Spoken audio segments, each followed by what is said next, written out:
Bonsoir à tous, merci de nous rejoindre à la une ce dimanche. D'abord le baccalauréat 2017, premier jour d'épreuve ce matin. Plus de 761 000 candidats à l'examen sont donc réunis dans les centres. La ministre de l'Éducation nationale, Nouria Ben Ghabrit, a donné le coup d'envoi officiel.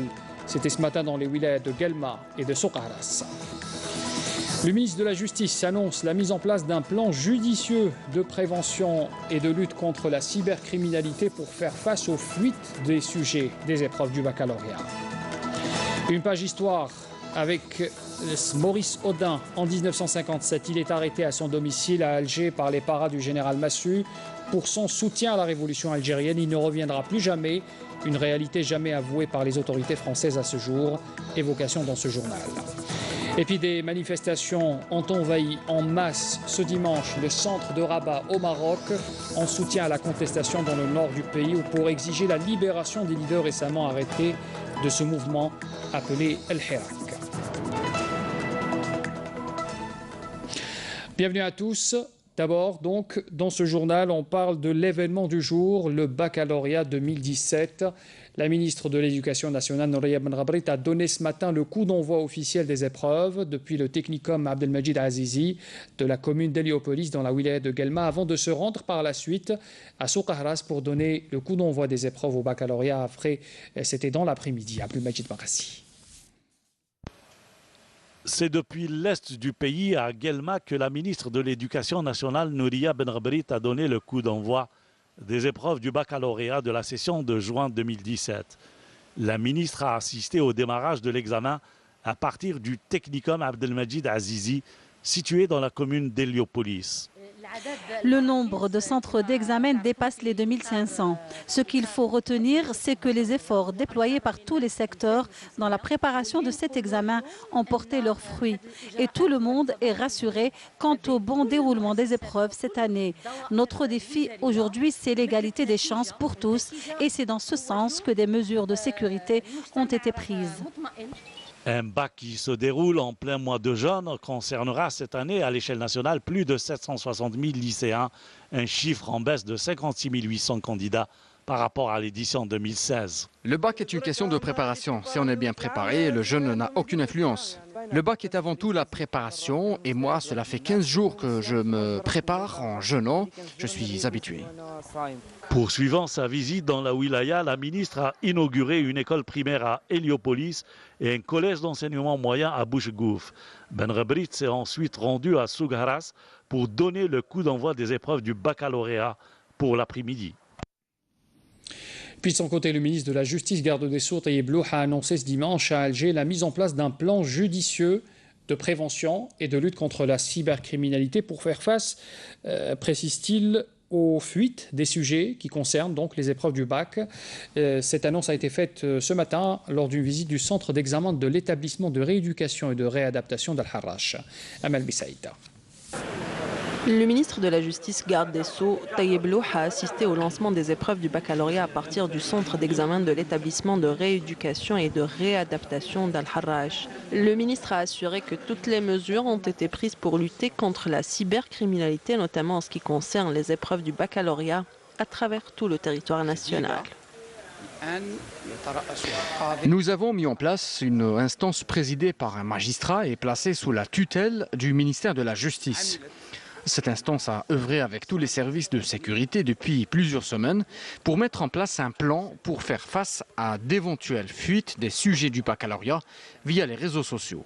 Donc chaque fuite est détectée en temps réel et l'identité du responsable est connue sur le champ et les mesures adéquates sont prises à cet effet conformément à la loi.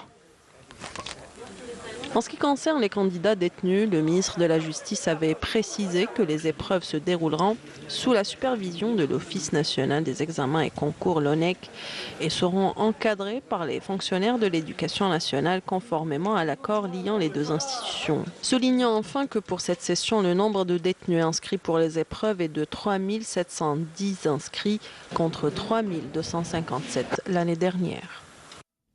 Les épreuves du bac à travers le pays. C'est en résumé avec Amel Silitir.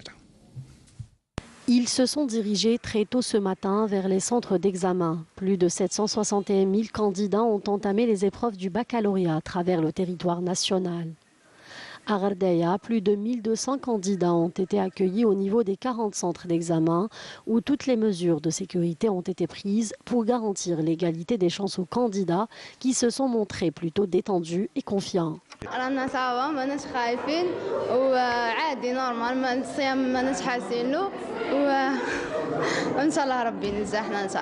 Malgré la température qui dépasse les 40 degrés, les candidats au baccalauréat à Adrar ne se sont pas découragés. Ils ont rejoint très tôt ce matin les centres d'examen mis à leur disposition. À l'entrée, les encadreurs les accueillent pour les orienter.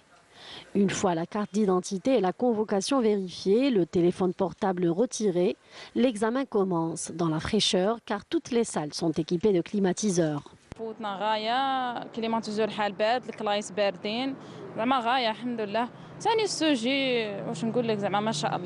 Même constat à Tindouf où tous les moyens matériels et humains ont été réunis pour une bonne prise en charge des élèves. Visiblement détendus, ils ont affirmé que les sujets étaient à leur portée. كانت لاباس سهلة في متناول الجميع وإن شاء الله هذه البداية تكون إن شاء الله نكملوا بها كما هاك. Tous enthousiastes et confiants, plus de 6200 candidats ont rejoint les 29 centres d'examen à Béchar pour passer l'examen du bac. Les premières épreuves ont été marquées par une bonne organisation. لاباس احنا حافظين شي ريفيزينا شويه وش يعلم ولا والكم هذا على الله وخلاص وربي يوفقنا ويوفق كاع اللي راه عندها الباك هذا العام ان شاء الله. Même ambiance dans la capitale de l'Ouest où tous les moyens matériels et humains ont été mis à la disposition des élèves pour le bon déroulement des épreuves. Et on leur souhaite bon courage pour ces épreuves du bac. Dans l'actualité aussi, le ministre de l'Europe et des Affaires étrangères français Jean-Yves Le Drian effectuera une visite de travail en Algérie à partir de demain. C'est une visite qui est la première d'un membre du gouvernement français depuis l'élection du président français Emmanuel Macron. À cette occasion, sachez que le ministre des Affaires étrangères, Abdelkader Al-Messahel, fera avec son homologue français le point sur l'avancement de nombreux chantiers et dossiers inhérents à la coopération bilatérale qu'entretiennent l'Algérie et la France. En marge de la 16e réunion ministérielle Afrique-Pays nordiques qui se tient à Abuja, au Nigeria, le ministre des Affaires étrangères, Abdelkader Al-Messahel, a eu plusieurs entretiens avec des homologues, notamment sud-africaines, Madame Nkoana Machabane, qui à propos, donc l'entretien avait porté sur la relation de coopération qui lie les deux pays.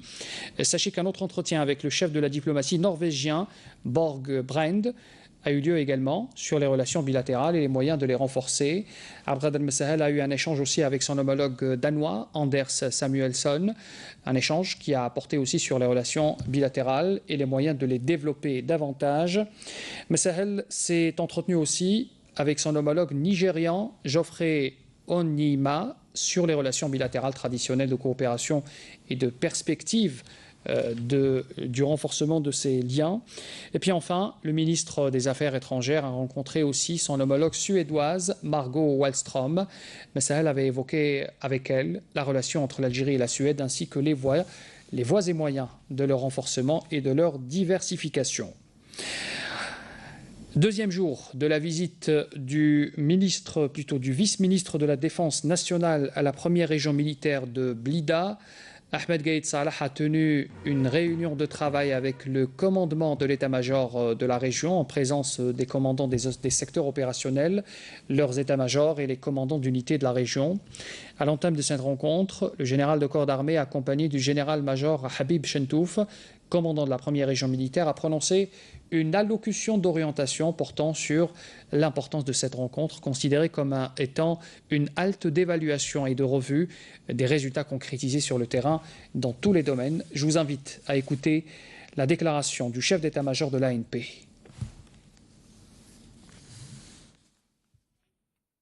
إنكم تجدونني دائما وأبدا Vous me trouverez toujours assidu à poursuivre sur le terrain le niveau de préparation atteint par notre corps de bataille et les résultats obtenus grâce aux efforts soutenus déployés dans le domaine de la lutte antiterroriste.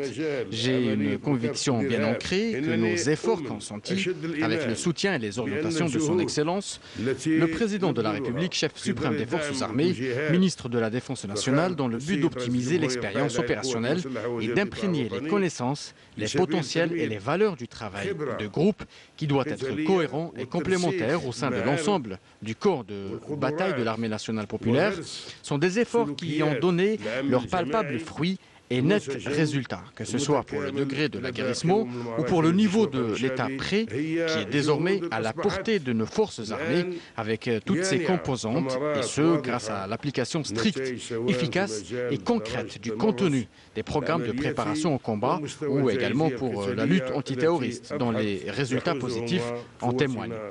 Telles sont les clés du travail aboutissant et tel est le parcours professionnel correct avec lequel nos forces armées ont pu atteindre ce progrès remarquable sur plus d'un plan.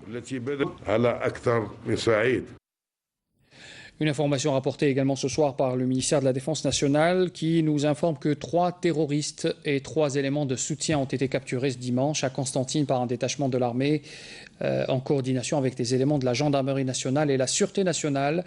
Il s'agit des terroristes capturés dénommés M. Omar, dit El Kaka, ayant rejoint les groupes terroristes en 2008. Également D. Abdallah, dit Hassan El-Assimi, ayant rejoint les groupes terroristes en 2007. Et enfin, A. Mouad, également arrêté par les éléments de l'ANP. Une information également à développer ce soir. Un audit sera effectué par le ministère de la Communication pour vérifier l'authenticité des informations ayant servi à faire valoir la qualité de journaliste professionnel afin d'éviter que la carte de journaliste professionnel ne se retrouve entre les mains d'indus détenteurs. C'est ce qu'a indiqué ce dimanche un communiqué du ministère de la Communication. Le directeur général de la douane, des douanes algériennes, Qadour Ben Tahar, en visite d'inspection à Bourj Badji Mokhtar, il déclare sur place que l'administration douanière œuvrait à améliorer les prestations en matière de protection de l'économie nationale, notamment au niveau des frontières. Détail Salam Kasser. Le DG des douanes s'est enquis des activités des différents services relevant de l'inspection divisionnaire des douanes de Bourj Badji Mokhtar, notamment dans le cadre du contrôle du commerce de troc ainsi que de la lutte contre la contrebande et le trafic de drogue. Il a à cette occasion salué les efforts déployés par les agents douaniers et leurs aptitudes professionnelles en dépit des conditions géographiques et climatiques contraignantes, caractérisant cette importante bande frontalière sud partagée avec plusieurs pays du Sahel africain. Qadour Ben Tahar a fait part à ce titre de la détermination de l'administration douanière à améliorer les conditions de travail de ses agents ainsi que leur mission dans une conjoncture marquée par divers défis régionaux.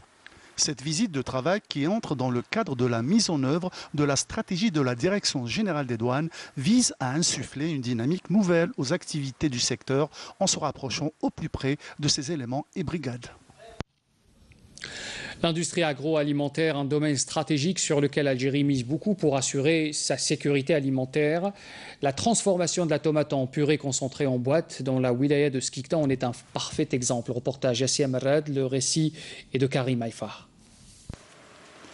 Parmi les 500 projets validés ces 5 dernières années par l'Agence nationale de développement de l'investissement dans la wilaya de Skikda, 98 ont un caractère industriel touchant à plusieurs secteurs d'activité, à l'instar du BTP, des transports ou encore de l'agroalimentaire. Depuis le deuxième semestre 2011, plusieurs projets ont vu le jour, assez rapidement d'ailleurs.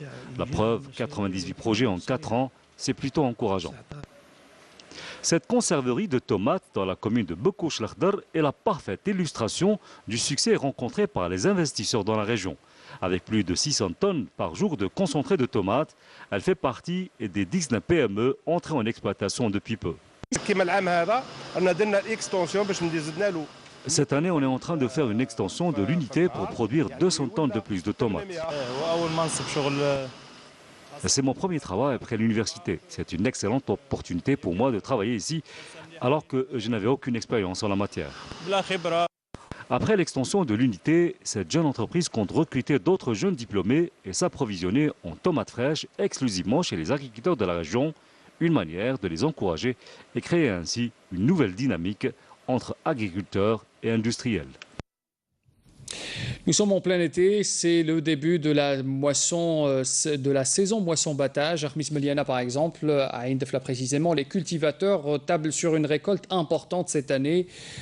Les estimations sur 78 000 hectares ont été emblavés, bien que demeure toujours le problème du stockage de la production. Halim Aïch nous en parle.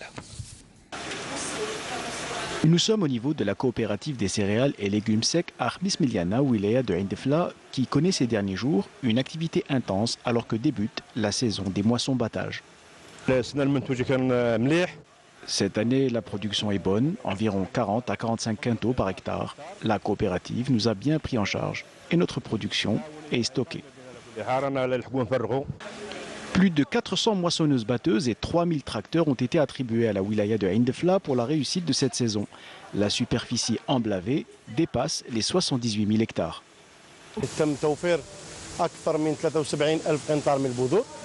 Plus de 73 000 quintaux de graines ont été semés, ce qui a couvert plus de 50 000 hectares.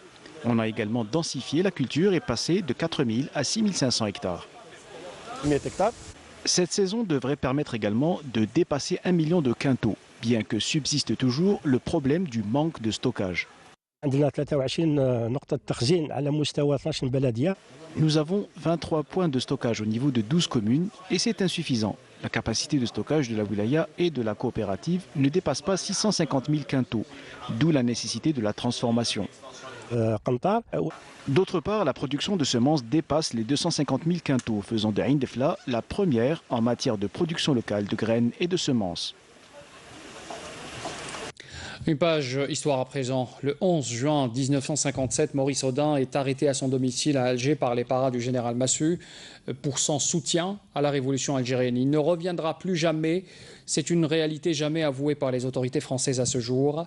Mais des voix s'élèvent pour réclamer la vérité et surtout une condamnation pour ce qu'on lui a fait subir. Nawala Bata. 60 ans après son assassinat, Maurice Audin continue de faire parler de lui. La vérité, toute la vérité concernant ce dossier doit être établie. L'on refuse de croire à la thèse officielle de l'évasion durant son transfert. C'est ce qu'a déclaré un collectif d'intellectuels, d'historiens, de journalistes, d'anciens appelés, de contingents et de membres du mouvement associatif à Paris dans une lettre ouverte adressée au président français Emmanuel Macron. De fait, je prendrai des actes forts sur cette période de notre histoire. C'est là le propre engagement d'Emmanuel Macron le 5 mai dernier, juste avant son élection. Voulant prendre le nouveau locataire de l'Élysée au mot, les initiateurs de cette action le lui ont fait rappeler dans cette lettre.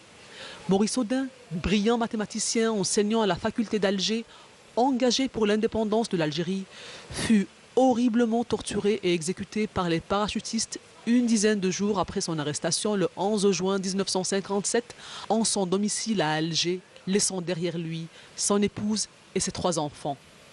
Son corps n'a jamais été retrouvé, tout comme ceux des 3000 Algériens disparus pendant la bataille d'Alger, période des exécutions sommaires du tristement célèbre général Massu. Il y a 3 ans déjà, François Hollande avait affirmé que les documents et les témoignages sont suffisamment nombreux et concordants pour infirmer la thèse de l'évasion avancée à l'époque. Une version que plus personne ou presque ne soutient. Ne reste aujourd'hui que le courage et l'honnêteté de reconnaître et condamner. Un geste inespéré par sa veuve Josette Audin, dont toutes les actions et les démarches pour faire la lumière sur cette affaire se sont avérées vaines. Le gouvernement français est vraiment coupable de ne pas avoir réussi à dire quelle était la vérité. Cette vérité, je pense qu'on la connaîtra jamais, mais je trouve ça très dommageable. Dans l'actualité aussi, les forces d'occupation marocaines ont dispersé brutalement des dizaines de manifestants qui ont organisé une manifestation pacifique pour exprimer leur solidarité avec les détenus politiques sahraouis et dénoncer les politiques d'occupation dans la région. Cette intervention brutale a fait des dizaines de blessés, dont certains ont été évacués à l'hôpital dans un état grave. Comme je l'annonçais en titre, des manifestants ont envahi en masse ce dimanche le centre de Rabat au Maroc en soutien à la contestation dans le nord du pays pour exiger la libération des leaders récemment arrêtés de ce mouvement. Vous le voyez sur ces images, un cortège monstre s'étendait sur près d'1 kilomètre sur l'avenue Mohamed VI, principale artère de la capitale marocaine, jusqu'à la place Bab el-Had, à la lisière de la Médina. Une source au ministère de l'Intérieur a fait état de 12 000 à 15 000 participants. Vive le peuple, vive la liberté et la dignité ainsi que la justice sociale. Libérez les prisonniers, scandaient encore les manifestants.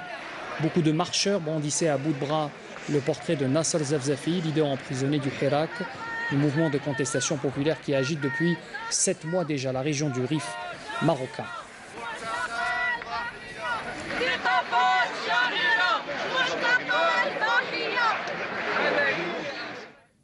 Et la police marocaine, il faut le rappeler, a procédé à 4 nouvelles arrestations dans le nord du royaume, où le mouvement de contestation populaire se poursuit, exigeant la libération des prisonniers. On fait le point avec Nakhla Lorbi. Vague d'arrestations arbitraires à Al-Hoceima, à Imrozen et dans les autres localités de la région du Rif. Samedi après-midi, une figure connue de la contestation, Al-Murtada Al-Lamrachen, a également été interpellée près de son domicile à Al-Hoceima. En tout, pas moins d'une centaine d'arrestations depuis l'interpellation le 29 mai dernier du leader du mouvement Hirak, Nasser Zafzafi.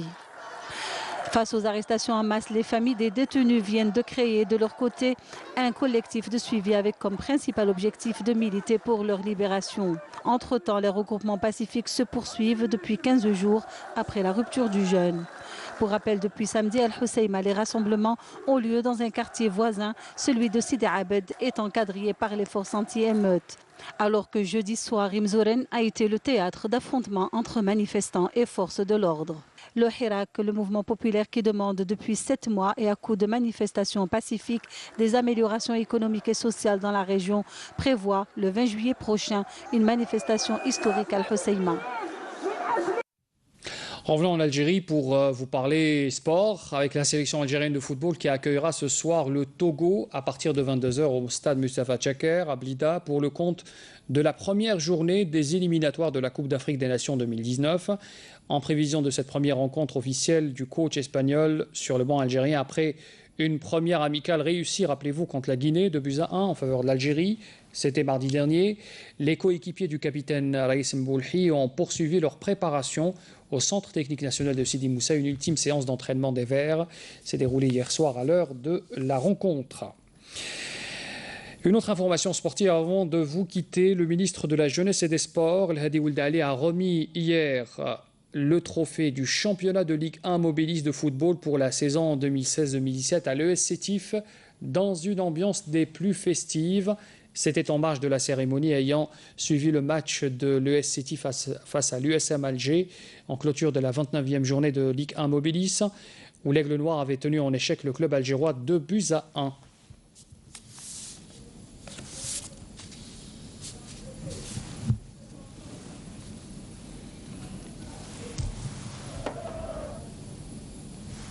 Voilà pour l'actualité, un rappel des titres avant de vous quitter. Le baccalauréat 2017, premier jour d'épreuve ce matin, plus de 761 000 candidats à l'examen. La ministre de l'Éducation nationale, Nouria Benrabrit, a donné le coup d'envoi officiel ce matin même dans les wilayas de Guelma et de Soukahras. Le ministre de la Justice annonce la mise en place d'un plan judicieux de prévention et de lutte contre la cybercriminalité pour faire face aux fuites des sujets des épreuves du baccalauréat. Une page d'histoire avec Maurice Audin. En 1957, il est arrêté à son domicile à Alger par les paras du général Massu pour son soutien à la révolution algérienne. Il sera torturé et ne reviendra plus jamais. Une réalité jamais avouée par les autorités françaises à ce jour. Nous avons consacré une évocation dans ce journal. Et puis les manifestants ont envahi en masse ce dimanche le centre de Rabat au Maroc en soutien à la contestation dans le nord du royaume pour exiger la libération des leaders récemment arrêtés de ce mouvement appelé Al-Hirak. Fin de ce journal, merci de l'avoir suivi. Juste après ce journal, la météo, et puis vous aurez rendez-vous avec Mounel Araj et l'émission C'est à nous. Très bonne soirée à tous, à demain.